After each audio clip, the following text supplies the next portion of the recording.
बांका लोकसभा के प्रत्याशी जवाहर झा के नेतृत्व में अजगैबीनाथ मंदिर से निकाला गया स्वाभिमान रथ यात्रा। सैकड़ों कार्यकर्ताओं ने बांका लोकसभा के प्रत्याशी जवाहर झा के जीत का नारा लगाते हुए निकाला स्वाभिमान रथ यात्रा। बांका लोकसभा के प्रत्याशी जवाहर झा ने अजगैबीनाथ मंदिर स्थित बाबा भोलेनाथ एवं शाही मस्जिद में चादर पोशी करते हुए निकाला स्वाभिमान रथ यात्रा।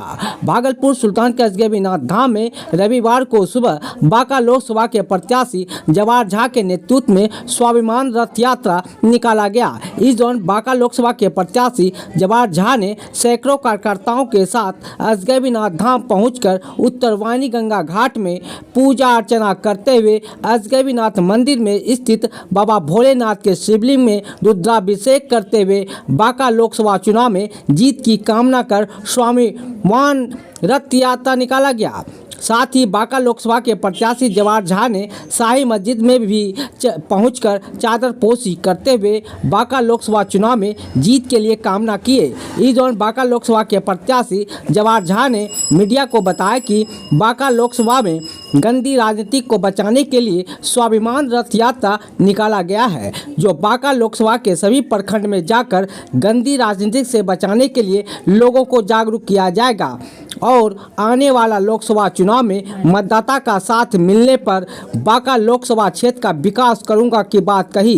इस दौरान कांग्रेस नेता विनय शर्मा, सुबोध सिंह, प्रियदर्शी ठाकुर, अरविंद पांडे, सियाराम मंडल, विनोद कुमार, रमायण सेन गुप्ता सहित सैकड़ों कार्यकर्ता मौजूद थे। इस दौरान बांका लोकसभा के प्रत्याशी जवाहर झा ने क्या कहा, देखे तमाम रिपोर्ट। मैं सबसे पहले बांका लोकसभा की जनता को प्रणाम करता हूँ और ये स्वाभिमान यात्रा हम अजगैबीनाथ से स्टार्ट कर रहे हैं और ये स्वाभिमान नहीं, हमारे बांका को गंदी राजनीति से स्वतंत्र करने के लिए आह्वान है।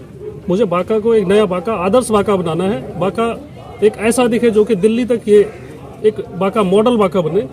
मेरी बांका लोकसभा की जनता से अनुरोध है, कृपया घर से आए बाहर और आशीर्वाद दें मुझे और मुझे शक्ति दे, जिससे कि मेरे विजन, मेरे लक्ष्य में वो कामयाबी के ओर ले जाएंगे।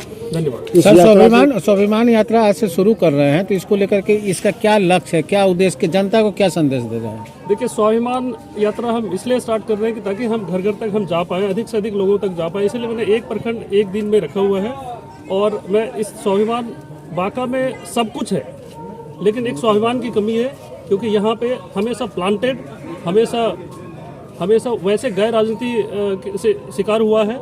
और मैं इस यात्रा के माध्यम से अपने भाइयों, बहनों, माताओं, अपने युवाओं को मैं ये कहूँगा कि कृपया अपने स्वाभिमान को जगाने में मदद करें, क्योंकि विकास हर जगह हो रहा है। भारत हमारा विकसित हो रहा है, तो बांका क्यों नहीं, बांका भी हमारा विकसित होना चाहिए। राजनीतिक एजेंडा क्या होगा आपका? राजनीतिक एजेंडा नहीं है, हमारा विकास एजेंडा है। अच्छा। राजनीति के तो शिकार है ही बांका पिछले कई वर्षों से।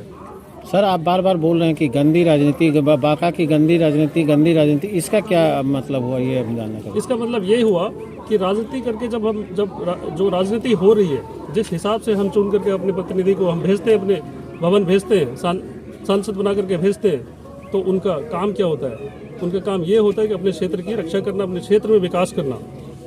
अगर विकास नहीं हुआ है तो वो हम उसको गंदे मानते हैं। बांका लोकसभा में और मुझे बहुत सारे ऐसे बहुत सारे जानकारी भी मिल रही है जिसमें लोग असहज महसूस करते हैं। बांका लोकसभा में सुल्तानगंज अजगैबीनाथ पर्यटक स्थल है, धार्मिक स्थल, इसके लिए क्या सपना है आपका?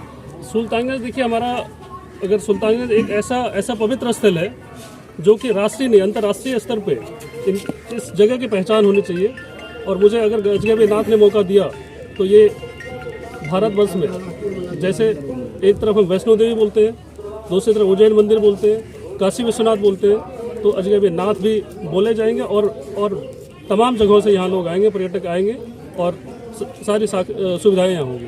सर, बांका लोकसभा क्षेत्र में ही दो बड़े पर्यटक क्षेत्र हैं, एक बौसी और दूसरा अजगैबीनाथ। तो ये सर कहीं न कहीं पिछड़ा हुआ है, तो इसको लेकर के क्या प्रयास करेंगे यदि आप जीत कर आते हैं तो? मेरा एक ही सपना है कि ये हर की पौड़ी के तर्ज पे इसको डेवलप हम करेंगे। कि मरीन ड्राइव यहाँ पे होगा, गंगा के किनारे, गंगेनिया से स्टार्ट होगा।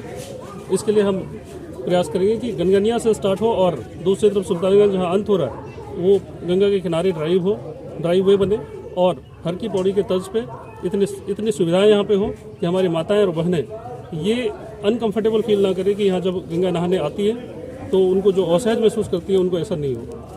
इस बार का लोकसभा चुनाव को सर क्या होगा सर? एक तरफ मोदी फैक्टर है, दूसरा महागठबंधन अलग हो गया, तो आप सर अपने आप को कहाँ पा रहे हैं? देखिए, मैं तो विकास के फैक्टर पे चलूँगा। मुझे कोई मोदी जी का फैक्टर से मुझे कोई एलर्जी नहीं है, ना तो किसी पार्टी को मैं कोई कुछ बोलने वाला हूँ। पार्टी हमेशा जो भी प्रतिनिधि होंगे उनको ये कहते हुए काम करिए, जाकर क्षेत्र में काम करिए। अगर जीत के आते हैं तो जाकर के काम करिए। तो मेरे लिए कोई फैक्टर नहीं अदर देन विकास। मुझे युवाओं के माताओं के बहनों के जो मौलिक सुविधाएं नहीं, जो विशेष सुविधाओं पे हम फोकस करेंगे। मतलब आपका मुख्य फैक्टर है विकास, ओनली एंड ओनली विकास, केवल।